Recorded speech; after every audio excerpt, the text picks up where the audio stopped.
Je vais maintenant vous parler d'un autre terrain de recherche, toujours dans le cadre de ce même thème de recherche, à savoir l'intérêt écologique et économique des associations agroforestières.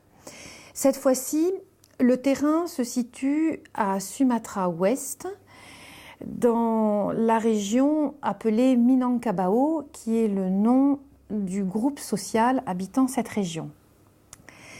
Les associations agroforestières dans cette région sont ce que l'on a appelé des agroforêts villageoises asiatiques, c'est-à-dire des parcelles en dehors du village qui ressemblent de loin à des forêts, mais qui en réalité sont des plantations faites par l'homme sur des terrains en pente et qui abritent une grande diversité de plantes. Dans cette région, on a procédé à des collectes de données avec des méthodes variées et je voudrais surtout illustrer avec ce cas le raisonnement qu'il faut avoir pour choisir l'échantillonnage et surtout l'unité d'enquête pertinente. Ce n'est pas toujours au niveau de la famille ou de l'exploitation agricole ou de l'entreprise, c'est-à-dire de l'acteur de base en socio-économie, que l'on va s'arrêter pour nos unités d'enquête. On est dans une situation particulière. L'étude se déroule dans un territoire délimité par l'intérieur d'un cratère volcanique. Donc on est sur les pentes du cratère à l'intérieur. C'est un cratère très vaste qui fait plus d'une dizaine de kilomètres de long. Son centre est occupé par un lac. Autour du lac se trouvent une vingtaine de villages répartis donc tout autour du lac sur ses bords.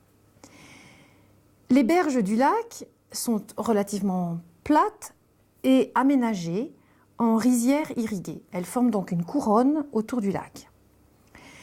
Mais du fait de la topographie du cratère, au nord, on a une berge très large, de plus de 4 km de largeur, donc on a abondance de rizières irriguées, alors qu'au sud du cratère, on a les pentes du cratère qui tombent directement dans le lac et on a des petites terrasses très étroites aménagées en rizières et qui ne peuvent être cultivées que manuellement.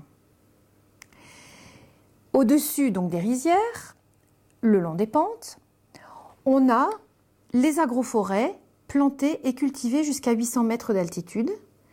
Et au-delà de 800 mètres d'altitude jusqu'au sommet du cratère, on a un espace forestier qui n'est pas cultivé, pas exploité, pour des raisons de protection contre l'érosion, parce que les pentes sont vraiment très fortes.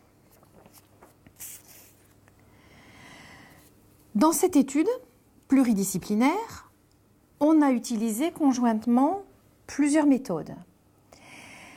On a utilisé des observations directes des jardins agroforestiers, des dessins sur des transects pris échantillonnés à l'intérieur des jardins, des relevés botaniques et des enquêtes par entretien semi-directif auprès des villageois. La première enquête a permis de décrire les modes de répartition foncière entre les familles. Et elle a montré une relative homogénéité des exploitations agricoles, en contradiction avec le cadre théorique du départ, qui était le cadre de la production agricole, utilisé dans des sociétés occidentales, avec une appropriation privée des terres et des ressources. Dans un cadre sociologique comme celui-là, on a une hypothèse très forte de diversité des exploitations et surtout des surfaces et des ressources qu'exploitent les différentes exploitations agricoles. Dans cette région d'Indonésie, qui est connue pour être matrilinéaire, on a observé que la terre, les aménagements rizicoles, l'irrigation, mais aussi bien les arbres des agroforêts, sont distribués entre les familles de façon relativement équitable. Chaque année, on rediscute de la distribution des ressources du lignage entre les différentes familles. On a donc des familles qui disposent des mêmes ressources, qui ont la même organisation sociale, à savoir cette organisation matrilinéaire, qui ont le même contexte écologique, en termes de pluviométrie, en termes de ressources hydrauliques, en termes de qualité des terres, de topographie, etc., en tout cas à l'intérieur d'un même village, et qui font leur activité de production agricole dans le même contexte économique, notamment sur la commercialisation des produits et les prix des produits. Et dans cette enquête par entretien semi-directif, il est apparu assez rapidement que finalement les principaux critères de différenciation qu'on pouvait avoir entre les exploitations agricoles et au niveau des agroforêts découlent de la topographie du cratère et s'observent au niveau des villages, villages du nord, villages du sud ou villages de l'est et de l'ouest, et non entre les familles d'un même village. C'est pourquoi on s'est arrêté à un échantillonnage au niveau des villages. On a choisi un village du nord qui dispose de beaucoup de rizières, qui est exportateur de riz, qui cultive ses rizières avec des outils mécanisés et qui a un certain type d'agroforêt. On a choisi un village du sud qui, lui, est fortement importateur de riz, avec très très peu de rizières disponibles, qui a un autre type d'agroforêt. On trouve d'autres arbres dans ces agroforêts. Et on a choisi un village à l'est qui est représentatif des bordures est et ouest du village où la situation est intermédiaire, c'est-à-dire le village est juste autosuffisant en riz. Et on trouve un troisième type d'agroforêt. Donc, dans le cas où la diversité socio-économique s'observe à l'échelle des villages et non à l'échelle des familles ou des exploitations agricoles, il ne faut pas hésiter à échantillonner à l'échelle des villages, à prendre comme unité pertinente d'enquête le village. Bien évidemment, on ne peut pas enquêter un village, on va enquêter des personnes, mais là, on a enquêté une exploitation agricole, une famille, qui a été considérée comme l'archétype de l'exploitation agricole du village. Et avec cette famille, on s'est fait expliquer le fonctionnement des agroforêts, le fonctionnement de la riziculture, les raisons qui président au choix des arbres dans les agroforêts. On a reproduit cette démarche dans les 3 villages qui représentaient la diversité topographique du cratère.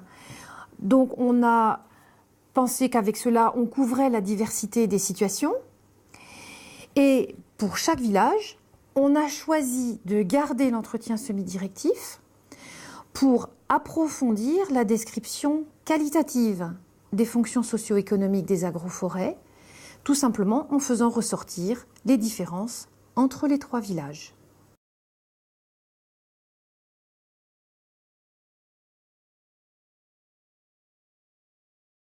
Toujours dans le cadre de cette recherche sur l'évaluation des agroforêts en Indonésie, mais cette fois-ci au sud de Sumatra, dans la province du Lampung, on a eu une difficulté pour définir l'unité d'enquête pertinente. On avait un fonctionnement des exploitations agricoles un peu complexe. Certaines de ces exploitations ne paraissaient exister qu'en saison humide, avec un chef d'exploitation, sa famille, un habitat temporaire et des champs temporaires cultivés dans la forêt. Et puis, ces exploitations-là disparaissaient en saison sèche. Les membres de l'exploitation agricole et de la famille retournant résider dans la grande maison familiale avec le grand-père, le grand frère et tous les neveux et nièces et les petits-enfants, et devenant des aides familiaux et travaillant dans les rizières familiales qui étaient donc cultivées par le grand frère.